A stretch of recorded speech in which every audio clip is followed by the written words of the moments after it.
आज हम करेंगे चैप्टर बाइनोमियल थ्योरम। इसके लिए आपको पहले पता होना चाहिए बाइनोमियल थ्योरम क्या होता है। An algebraic expression containing two terms which are connected by operation plus और माइनस। कोई भी दो टर्म है, फॉर एग्जाम्पल ए और बी आपके पास दो टर्म है, अगर हम इन दोनों टर्म्स को प्लस या माइनस से कनेक्ट कर देते हैं, जोड़ देते हैं, तो ये जो एल्जेब्रिक एक्सप्रेशन है ये हमारी क्या कहलाएगी, बाइनोमियल। ठीक है, बाइनोमियल का मतलब होता है टू, ट्राइनोमियल का थ्री। ठीक है, अब जैसे ये दो टर्म्स है हमारे पास 2x प्लस 3y, तो इसमें दो टर्म्स ऐड हो रही हैं, प्लस हो रही हैं, तो ये भी हमारी क्या है, binomial expression. Similarly 4x square minus y cube, इसमें भी दो टर्म्स हैं x एंड y की, वो कनेक्ट हो रही है माइनस से, सब्सट्रैक्शन साइन से, तो ये भी क्या कहलाएगी, बाइनोमियल एक्सप्रेशन।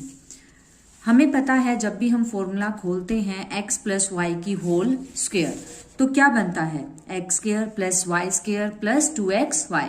इसी तरह अगर हम क्यूब का फॉर्मूला खोलते हैं x प्लस वाई की होल क्यूब, तो हमें पता है फॉर्मूला क्या होता है, x cube plus 3x square y plus 3xy square plus y cube. यहां से हमें क्या पता चल रहा है, यहाँ से हमें ये पता चल रहा है कि अगर पावर 2 है 3 है, तो ये तो हमने पहले ही सीखा हुआ है छोटी क्लासेस में कि होल स्क्वायर का फॉर्मूला क्या होता है, क्यूब का फॉर्मूला क्या होता है। लेकिन अगर मैं आपको यहाँ क्यूब की बजाय पावर 5 दे दूं या 10 दे दूं, 12 दे दूं, तो उस केस में तो हमें नहीं पता कि फॉर्मूला क्या होगा। ठीक है, तो इन जनरल हम क्या करते हैं, यहाँ पे हम यूज करते हैं बाइनोमियल थ्योरम को। जैसे दो टर्म हमारे पास हैं x प्लस वाई, इसकी पावर n कोई भी यहाँ पे नेचुरल नंबर हो सकता है, 1 2 3 4 5 6 7। तो अगर पावर हमारी पॉजिटिव इंडेक्स के रूप में दी हुई है, तो उस केस में एक जनरल फॉर्मूला हम बाइनोमियल का यूज करते हैं जिसको बाइनोमियल थ्योरम कहते हैं। उसका ये एक फॉर्मूला है, क्या है यहाँ पे formula, NC0, C for combination. ये हमने पहले लास्ट चैप्टर में किया था, परमुटेशन एंड कॉम्बिनेशन। तो इसका फॉर्मूला क्या है, NC0, जो भी यहाँ फर्स्ट टर्म होती है, ये दो टर्म है तो इसको हम कहेंगे फर्स्ट टर्म, इसको क्या कहेंगे, सेकेंड टर्म। ठीक है, फॉर्मूला क्या बनेगा, NC0, n का मतलब पावर, NC0 फर्स्ट टर्म की power n and second term की पावर 0 प्लस, पहले यहाँ NC0 था, अब आ जाएगा NC1।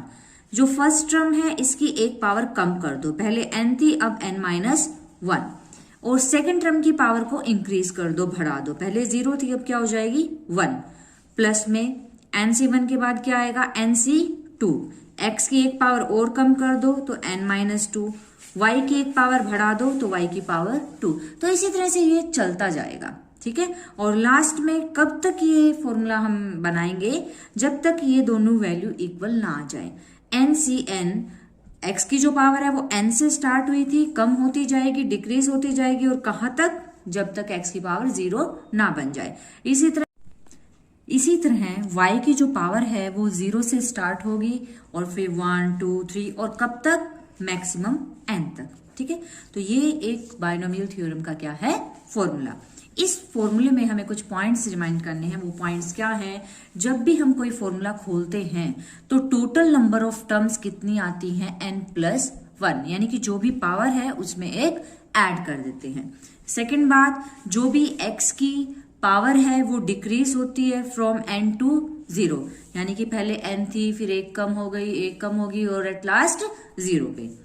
y की जो पावर है वो इंक्रीज होती है 0 से n तक। नेक्स्ट है सम ऑफ पावर्स या एक्सपोनेंट्स, कुछ भी कह सकते हैं, of x and y in any term is n। अगर हम किसी भी टर्म में x और y की पावर को ऐड करते हैं तो वो n के इक्वल होगा। फॉर एग्जाम्पल n+0 n, यहाँ पे x की पावर n-1 है और y की 1, दोनों को ऐड करेंगे, 1 से 1 कैंसिल, n बचेगा। इसी तरह यहाँ पे इन दोनों की पावर को ऐड करेंगे, 2 से 2 कैंसिल, n बचेगा। लास्ट में भी 0 और n। तो कोई भी टर्म आप उठा लो, किसी भी टर्म में अगर हम x की और y की पावर को सम करते हैं, ऐड करते हैं, तो वो किसके इक्विवेलेंट आता है, n के इक्वल आता है। इसी तरह NC0, NC1, NC2, NCn, ये जितनी भी टर्म हैं वो क्या कहलाती हैं, वो कहलाती हैं बाइनोमियल कोफिशिएंट्स। ठीक है, इसमें जो फर्स्ट पॉइंट था ये इंपॉर्टेंट है, इस पे बेस्ड एक क्वेश्चन भी आता है, क्या है नंबर ऑफ टर्म्स। यहां से समझो, देखो जब पावर 2 थी, हमें पता है x प्लस वाई की होल स्क्वायर इसके इक्वल है, तो पावर अगर 2 है तो नंबर ऑफ टर्म्स कितनी आई है 1 2 3, तो नंबर ऑफ टर्म्स पावर से एक ज्यादा आई है यानी कि 3। इसी तरह अगर यहाँ क्यूब है, पावर 3 है, तो टर्म्स कितनी आई है 1 2 3 4, पावर से एक ज्यादा। और भी आप देख सकते हो, मान लो आपको मैंने लिखा है x प्लस वाई की पावर 13, इसमें अगर मैं आपसे ये कहूं कि इस बाइनोमियल के अंदर, बाइनोमियल एक्सप्रेशन में नंबर ऑफ टर्म्स आप बताओ टोटल कितनी आएंगी, तो इसके अंदर जो नंबर ऑफ टर्म्स होंगी वो होंगी पावर से एक ज्यादा, तो आंसर आ जाएगा 14। इसी तरह माइनस में भी अगर हो 4x स्क्वायर माइनस 2y की पावर 10, तो इस केस में नंबर ऑफ टर्म्स जो होंगी वो कितनी हो जाएंगी, पावर से एक ज्यादा। अगर पावर 10 है तो पावर से एक ज्यादा कितनी हो जाएगी 11। अब हम करेंगे इसका एग्जाम्पल। बाइनोमियल में क्वेश्चंस कैसे आते हैं आपको, बाइनोमियल में कोई भी एक एक्सप्रेशन आपको दे देंगे और ये कहेंगे इसको एक्सपेंड करो। जैसे पावर यहाँ 5 दी है, ठीक है, हमें ये पता है कि पावर 5 है तो टोटल टर्म्स कितनी आएंगी, पावर से एक ज्यादा यानी कि 6 टर्म्स आएंगी। फॉर्मूला हमें डायरेक्ट पता नहीं है कि पावर 5 का डायरेक्ट फॉर्मूला क्या होता है, तो इस केस में हम बाइनोमियल थ्योरम को यूज करेंगे। तो मैंने अभी आपको बाइनोमियल थ्योरम का फॉर्मूला बताया था, तो फॉर्मूले में यहाँ था NC0, तो n का मतलब पावर था, तो इस केस में हमारी पावर क्या है 5 है, तो हमारा बन जाएगा 5C0, और ये हमारी फर्स्ट टर्म है, ये हमारी क्या है सेकंड टर्म। तो जो भी फर्स्ट टर्म है इसकी पावर n का मतलब 5, और जो यहाँ सेकंड टर्म है उसकी पावर 0। एक टर्म लिखने के बाद आगे की टर्म बिल्कुल इजी हो जाती हैं। जैसे यहाँ 5C0 है, अब क्या बन जाएगा 5C1, और इसकी एक पावर कम हो जाएगी, यहाँ 5 थी, अब फर्स्ट टर्म की पावर 4 हो गई, और सेकंड टर्म की पावर इंक्रीज होती है तो 0 से क्या बन जाएगी 1। इसी तरह 5C1 के बाद आ जाएगा 5C2, इसकी एक पावर कम होके 3 रह जाएगी, इसकी एक पावर इंक्रीज यानी कि 2। इसके बाद 5C2 के बाद आएगा प्लस में 5C3, इसकी एक पावर और डिक्रीज कर देंगे तो 2 रह जाएगी, सेकंड टर्म की पावर एक और इंक्रीज कर दो तो 3 हो जाएगी। इसी तरह 5C3 के बाद 5C4, फर्स्ट टर्म की पावर एक और कम कर दो 1, सेकंड टर्म की पावर एक इंक्रीज कर दो 4। इसके बाद 5C4 के बाद आएगा 5C5, फर्स्ट टर्म की पावर एक और डिक्रीज करेंगे तो 0 बन जाएगी, सेकंड टर्म की पावर क्या बन जाएगी 5 इंक्रीज हो जाएगी। हमने देखा था फॉर्मूले में हमें कब तक टोटल टर्म्स लिखनी है, जब तक NCN यानी कि ये दोनों वैल्यू इक्वल ना आ जाए, और फर्स्ट टर्म की पावर लास्ट में 0 बन गई है और सेकंड टर्म की पावर लास्ट में मैक्सिमम बन गई है। अब इसे हम सोल्व करेंगे। कॉम्बिनेशन में हमने सोल्व करना सीखा था कि कैसे हम कॉम्बिनेशन का फॉर्मूला सोल्व करते हैं, ठीक है। तो 5C0 की अगर आप वैल्यू सोल्व करते हो तो 5C0 की वैल्यू आती है 1। इसकी पावर जब हम सोल्व करेंगे तो पावर की पावर मल्टीप्लाई होती है, तो 5 2 जा 10, और किसी भी टर्म की पावर अगर 0 हो तो उसकी वैल्यू क्या होगी 1। इसी तरह 5C1 को जब हम सोल्व करेंगे तो कॉम्बिनेशन की जो वैल्यू है वो आएगी 5, और इसकी पावर मल्टीप्लाई हो जाएगी तो x की पावर 8 और साथ में 2y। 5C2 को जब हम सोल्व करते हैं तो 10 आता है, और x की जो पावर है 3 2 जा 6, और 2 की स्क्वायर 4 और y की स्क्वायर। इसी तरह अब हम देखेंगे 5C3, इसको भी सोल्व करने पे वैल्यू 10 आएगी, x की पावर 4 और 2 की क्यूब है तो यहाँ 8 हो जाएगा, और y की क्यूब। प्लस में 5C4 को सोल्व करेंगे तो वैल्यू 5 आएगी, x स्क्वायर और 2 की पावर 4, 2 की पावर 4 कितना होता है 16, y की 4। प्लस में 5C5 की वैल्यू 1, किसी भी टर्म की पावर अगर 0 है तो वो भी 1, और 2 की पावर 5 को अगर हम सोल्व करते हैं तो 32 और y की 5। अब इसको हम और थोड़ा सिंपल फॉर्म में लिख सकते हैं, x की 10, इसकी मल्टीप्लाई करेंगे 5 2 ज़ा 10, साथ में x की पावर 8 एंड y, 10 4 ज़ा 40, x की 6 और y की 2, 10 8 ज़ा 80, x की 4 y की 3, 16 5 ज़ा 80, x की स्क्वायर y की 4, 32 y की 5। तो इस तरह से हम क्या कर सकते हैं, हम इसको सोल्व करके इसका आंसर निकाल सकते हैं। ओके, अब हम करेंगे जनरल टर्म। जनरल टर्म का फॉर्मूला होता है TR+1 is equal to NCR, first term की पावर n-r और सेकेंड टर्म की पावर r। कहाँ हम यूज करेंगे ये फॉर्मूला? फॉर एग्जाम्पल, मान लो हमें क्वेश्चन दिया है in the expansion of this find the fourth term. हमें पता है कि अगर पावर 5 है तो सोल्व करने पे टोटल टर्म्स कितनी आएंगी? पावर से एक ज्यादा, यानी कि 6। अगर हम इसका फॉर्मूला एक्सपेंड करते हैं तो उसमें हमें ज्यादा टाइम लग जाएगा। तो हमें पूछा क्या है? Fourth term. अगर किसी भी क्वेश्चन में डायरेक्ट कोई टर्म पूछ ली जाए, बीच से कोई भी टर्म, तो उस केस में हम क्या यूज कर सकते हैं? जनरल टर्म का फॉर्मूला। हमें कौन सी टर्म निकालनी है? फोर्थ टर्म निकालनी है। तो फोर्थ टर्म का मतलब है हमें T4 निकालना है।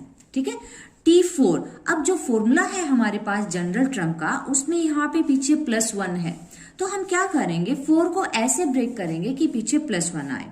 ठीक है, तो 4 को जब हम ब्रेक करेंगे कि पीछे +1 आए तो वो बन जाएगा 3 + 1। अब हम इस पे फॉर्मूला अप्लाई करेंगे। फॉर्मूले में यहाँ है NCR, तो हमारा क्या बन जाएगा? n कितना है हमारा? पावर 5 है, तो 5CR, r की जगह 1 के साथ जो होता है वो r होता है, तो हमारे यहाँ 1 के साथ 3 है, तो 5C3। फिर फॉर्मूले में है फर्स्ट टर्म की पावर n-r, तो हमारे क्वेश्चन में फर्स्ट टर्म ये है, तो फर्स्ट टर्म की पावर n-r मीन्स 5 - 3। इसके बाद फॉर्मूले में है सेकेंड टर्म की पावर r, तो हमारे पास सेकेंड टर्म क्या है? -y², तो सेकेंड टर्म की पावर r क्या है हमारे पास? 3। तो हमने यहाँ पे फॉर्मूला अप्लाई किया है। आगे हम क्या करेंगे? इसे सोल्व करेंगे। C फॉर कॉम्बिनेशन, तो 5C3 कॉम्बिनेशन का फॉर्मूला क्या था? जो भी टर्म यहाँ ऊपर है 5 है तो 5 का फैक्टोरियल डिवाइड बाय जो भी टर्म यहाँ नीचे है 3 का फैक्टोरियल, और इन दोनों को सब्ट्रैक्ट कर दो। 5 में से 3 गए, 2 का फैक्टोरियल। 5 में से 3 गए तो पावर हमारे पास कितनी बचती है? 2 बचती है। पावर की पावर क्या होती है? मल्टीप्लाई, तो 3 2 ज़ा 6। इसे जब हम सोल्व करेंगे, 5 फैक्टोरियल को ब्रेक करेंगे तो ये बन जाएगा 5 4 इंटू में 3 फैक्टोरियल डिवाइड बाय 3 फैक्टोरियल, और 2 फैक्टोरियल को हम लिखेंगे 2 इंटू 1। 4 की स्क्वायर 16, 7 की स्क्वायर 49, और ये बन जाएगा x की स्क्वायर। ये सेम -y6। यहां से 3 फैक्टोरियल हम क्या कर देंगे? कैंसिल कर देंगे। ठीक है, और 2 को 4 से कैंसिल, यहां बचेगा 5 2 ज़ा 10 और 16/49, x², साथ में ये टर्म है। इसको सोल्व करते हैं तो वैल्यू आती है -160 डिवाइड बाय 49, साथ में x², माइनस को हम आगे लिख सकते हैं, तो ये बन जाएगा -160 डिवाइड बाय 49, x की स्क्वायर y की 6। इसी तरह मान लो इस क्वेश्चन में हमें 10th टर्म निकालनी है। पावर कितनी है? 12 है। अगर इसे हम सोल्व करें तो टोटल टर्म्स कितने आएंगी? 13 आएंगी। हमें निकालनी कौन सी है? 10th टर्म निकालनी है। तो 10th डायरेक्ट अगर निकालनी है तो हमें जनरल टर्म का फॉर्मूला लगाना पड़ेगा। हमें जनरल टर्म में T10 निकालना है, यानी कि 10th टर्म निकालनी है। तो 10 को ब्रेक करना पड़ेगा कि पीछे 1 आए, तो 10 को हम ब्रेक करेंगे 9 + 1। अब हम फॉर्मूला लगाएंगे। फॉर्मूला क्या था? NCR, तो N का मतलब तो पावर हो गई, तो 12C और R की जगह क्या हो गया? 9, तो 12C 9, जो भी यहाँ फर्स्ट टर्म है, फर्स्ट टर्म की पावर N-R यानी कि 12 - 9, और सेकेंड टर्म की पावर R यानी कि 9। अब इस पे हम क्या करेंगे? कॉम्बिनेशन का फॉर्मूला लगाएंगे। तो 12 का फैक्टोरियल, जो भी टर्म नीचे है 9 का फैक्टोरियल, दोनों को सब्ट्रैक्ट करेंगे तो 3 का फैक्टोरियल।